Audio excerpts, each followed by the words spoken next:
नमस्कार, आपने देखना शुरू कर दिया है द एंगल और मैं हूं आपके साथ छवि अवस्थी। दोस्तों, राजनीति में कहा जाता है कि इंसान बोले ना बोले लेकिन उसके हाव भाव या कहें उसकी बॉडी लैंग्वेज बहुत कुछ बोलती है। और कई बार तो बॉडी लैंग्वेज के भरोसे ही कई बड़ी बड़ी खबरें आ जाती हैं जो भविष्यवाणी भी साबित होती हैं, क्योंकि भविष्य में कुछ वैसा ही घटित भी हो जाता है।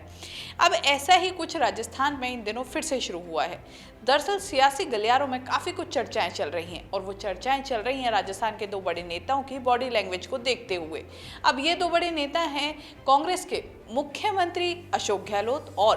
पूर्व उप मुख्यमंत्री सचिन पायलट। सचिन पायलट की बात करें तो कई दिनों से उनके कुछ फोटोज शेयर हो रहे हैं, उनकी बॉडी लैंग्वेज नोटिस की जा रही है, जिसके हिसाब से कहा जा रहा है जो सियासी गलियारों में चर्चाएं हैं उनकी माने तो सचिन पायलट की बॉडी लैंग्वेज के अनुसार उनका जो कॉन्फिडेंस है, जो जिस तरह से पहले उनके अंदर आत्मविश्वास था, वो काफ़ी हद तक कम हुआ है।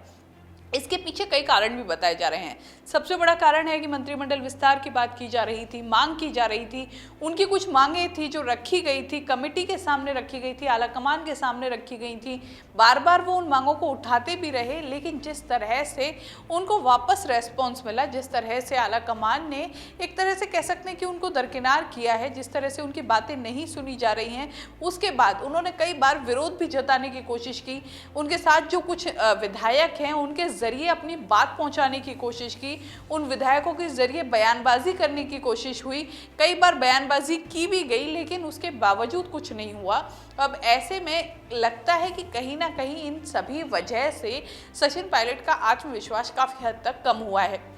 इसके साथ ही एक चीज़ ये भी है कि जो उनके साथ के विधायक थे, जो खेमा था उनका खुद का, जो पायलट खेमा बोला जाता था, अब वो भी काफ़ी हद तक छोटा हो गया है, क्योंकि जिस तरीके से उनका जो खेमा है वो छोटा होता जा रहा है। कई वरिष्ठ विधायक जो उनके साथ थे जब मानेसर का घटनाक्रम हुआ था, वो उनसे दूरी बना चुके हैं। कई ने तो उनके खिलाफ बयानबाजी भी कर दी। ऐसे में साफ तौर पर, क्योंकि राजनीति में वो एक राजनीतिज्ञ हैं और पुराने वरिष्ठ नेताओं में उनका नाम शुमार है और अच्छी खासी लोकप्रियता है, ऐसे में जिस तरह से अभी विधायक उनसे दूर हो गए, जिस तरह से उनकी स्थिति हो गई है, उसके बाद साफ तौर पर आत्मविश्वास कम होना लाजमी है। वहीं बात करें मुख्यमंत्री अशोक गहलोत की, तो उनके आत्मविश्वास को लेकर कहा जा रहा है कि जिस तरह से वो काफ़ी लंबे समय से घर में ही थे, वर्चुअली सारे इवेंट्स कर रहे थे, वर्चुअली सारे जितने भी कार्यक्रम हैं वो सभी किए थे, क्योंकि कोरोना था और कोरोना के दौरान खुद मुख्यमंत्री अशोक गहलोत भी कोरोना से संक्रमित हो गए थे, जिसके बाद उन्हें कई पोस्ट कोविड समस्याएं थी, तो डॉक्टरों की सलाह पर वो सभी कुछ आवाज़ से किया जा रहा था। लेकिन उसके बाद अब लंबे समय बाद वो एक बड़े कार्यक्रम में उन्होंने शिरकत की और मुख्यमंत्री के इस कार्यक्रम में शिरकत करने के बाद कई सारी बातें उठने लगी हैं। दरअसल अगर बात करें कार्यक्रम की, तो राज्यपाल कलराज मिश्र का जन्मदिन था और मुख्यमंत्री ने वहां शिरकत की। उस दौरान उनकी बॉडी लैंग्वेज की बात करें तो काफी ज्यादा आत्मविश्वास में नजर आए। हालांकि खुद अशोक गहलोत के बारे में कहा जाता है कि कभी भी उनकी बॉडी लैंग्वेज को पढ़ना या उनके हाव भाव को, उनके चेहरे को देखकर समझना इतना मुश्किल नहीं है, क्योंकि वो जिस तरह के राजनीतिज्ञ हैं उनके बारे में कुछ भी समझ पाना या वो क्या करने वाले हैं इतना आसान नहीं होता। लेकिन जिस तरह से जो आत्मविश्वास उनमें नजर आया, जिस तरह से उन्होंने चुटकी ली खुद राज्यपाल पर यूपी की सियासत को लेकर, और जिस तरह से उन्होंने बातें की, इसी दौरान उनका एक जो जब उन्होंने राज्यपाल कलराज मिश्र पर चुटकी ली यूपी की सियासत पर, तो उन्होंने कहा कि कभी भी कुछ भी हो सकता है राजनीति में। जिस तरह से कॉन्फिडेंस दिखा, इसके बाद कहा जा रहा है कि ये कहीं ना कहीं एक जो स्थिति बनी हुई थी राजस्थान में, कहा जा रहा था कि मुख्यमंत्री को दबाव में लाने की कोशिश की जा रही है, मंत्रिमंडल विस्तार में उनको दबाव में लाते हुए ज़्यादा से ज़्यादा पायलट खेमे के विधायकों को उसमें लाने की कोशिश की जा रही है, या कहीं ना कहीं मुख्यमंत्री इस समय अब पायलट से पीछे हो रहे हैं या पायलट कोशिश कर रहे हैं उनको अपनी बात मनवाने की, आलाकमान की तरफ से दबाव है। तो इन सभी बातों को कहीं ना कहीं लगता है कि दरकिनार कर दिया गया है, एक तरफ कर दिया गया है, और मुख्यमंत्री गहलोत जिस तरह से पहले अपना काम कर रहे थे वैसे ही कर रहे हैं।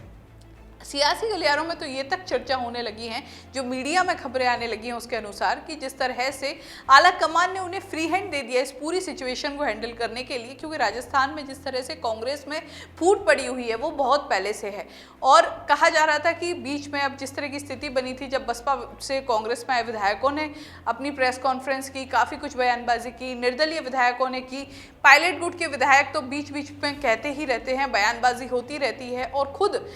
जो अपनी ही पार्टी है उसके खिलाफ बयानबाजी होती है। तो ऐसे में जो ये पूरी स्थिति है इसको पूरे कंट्रोल में लाने के लिए, इस स्थिति को नियंत्रण में लाने के लिए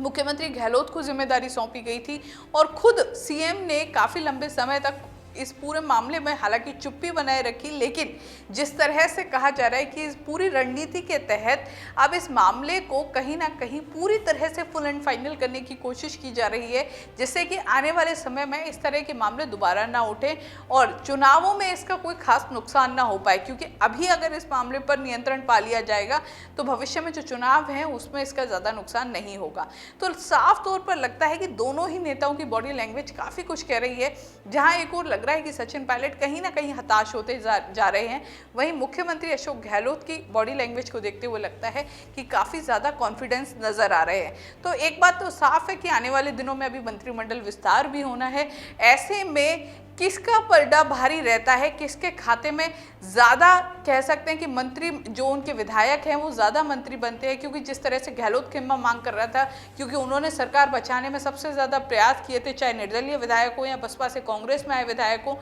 उनकी मांग थी कि हमने सरकार को बचाया है, हमें सम्मान मिलना चाहिए। और वहीं पायलट खेमा कह रहा था कि हमें ज़्यादा सम्मान मिलना चाहिए, हमें मंत्री पद मिलना चाहिए, जिस तरह से मांग की जा रही थी। अब ऐसे में देखना होगा कि किस खेमे के पास ज़्यादा जो मंत्री पद है वो आते हैं, या किस खेमे को आला कमान की तरफ से किसको ज़्यादा सराहा जाता है। अब जो भी होगा, ऐसे में सबसे बड़ी चीज़ रहेगी कि समन्वय बिठा के कैसे रखा जाता है। तो कहीं ना कहीं जिस तरह से मुख्यमंत्री गहलोत इस समय कॉन्फिडेंस में है, एक बात तो साफ है कि कुछ ना कुछ बड़ा तोड़ निकाल लिया गया है। अब वो तोड़ क्या है ये तो वक्त के साथ ही पता लगेगा, आने वाले वक्त पे ही पता लगेगा। क्योंकि जिस तरह से मुख्यमंत्री गहलोत के बारे में कहा जाता है, उनके आने वाले समय में वो क्या कुछ कर सकते हैं और क्या कुछ कर रहे हैं और क्या कुछ करना चाहते हैं, इसके बारे में आकलन करना हर किसी के लिए आसान नहीं है। लेकिन इतना ज़रूर है कि उनकी जो अब बॉडी लैंग्वेज है उसके बाद एक बात तो साफ है कि कोई ना कोई बड़ा तोड़ निकाल लिया गया है। इस तरह की खबरों के लिए द एंगल देखते रहिए। चैनल को जरूर सब्सक्राइब कीजिए। वीडियो पसंद आया है शेयर करना ना भूलें। नमस्कार।